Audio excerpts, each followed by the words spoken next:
Mineral block at cattle bone. Ayan, para sa mga alaga nating ibon. Ayan, nilalagay natin dito yung mga mineral block at cattle bone.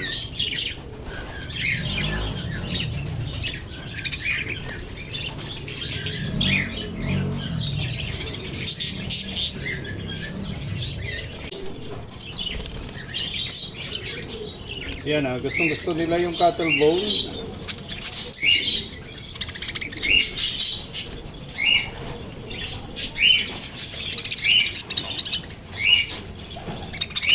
Yan, dito sa kabila, silip ko rin sa inyo.